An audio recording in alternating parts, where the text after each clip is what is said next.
Assalamualaikum warahmatullahi wabarakatuh. Kami dari kelompok 7 akan merepresentasikan hasil dari diskusi kami dalam mata kuliah akuntansi lembaga keuangan syariah dengan materi praktik akuntansi syariah di asuransi. Kelompok 7 yang beranggotakan yang pertama yaitu Cindy Septiani dengan nomor BP 19010012. Yang kedua yaitu Ulan Eronia Andaresta dengan nomor BP 19010016. Yang ketiga yaitu Ira Mariati dengan nomor BP 19010019. Yang keempat itu Salsabila Marta dengan nomor BP 19010024. Prinsip dasar akuntansi syariah 1 berdasarkan pengukuran dan penjelasannya terbagi atas 3 yaitu zakat, bebas bunga, dan halal. Yang kedua berdasarkan pemegang kuasa dan pelaksana yaitu ketakwaan, kebenaran, dan pertanggungjawaban. Selanjutnya sistem operasional asuransi syariah 1 akad tabaru yaitu hibah atau tolong-menolong. Yang kedua akad mudharabah yaitu tijarah atau bagi hasil.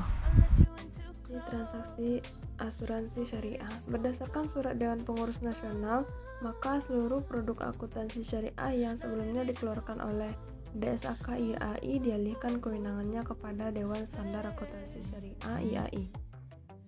Akad asuransi syariah jangka pendek adalah akad asuransi syariah yang memberi proteksi untuk periode sampai dengan 12 bulan atau memberi proteksi untuk periode lebih dari 12 bulan dan memungkinkan penyesuaian persyaratan akad pada ulang tahun polis.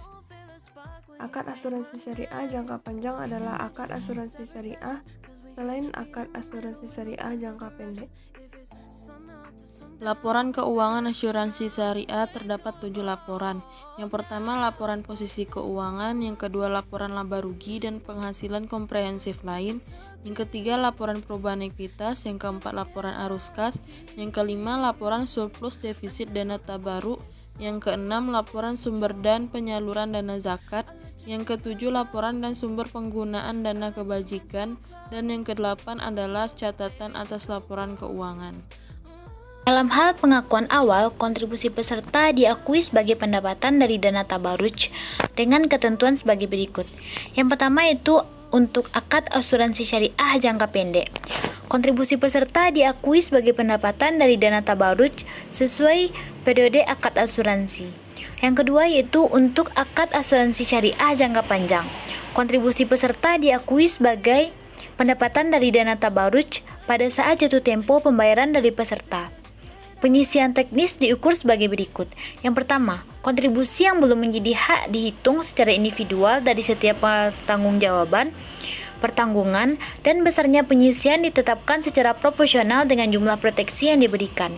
Yang kedua, manfaat polis masa depan dihitung dengan mencerminkan estimasi pembayaran seluruh manfaat yang diperjanjikan dan penerimaan kontribusi peserta di masa mendatang dengan mempertimbangkan estimasi tingkat imbal hasil investasi dana tabaruj. Yang ketiga, klaim yang masih dalam proses diukur sebesar estimasi jumlah klaim yang masih dalam proses oleh entitas pengelola.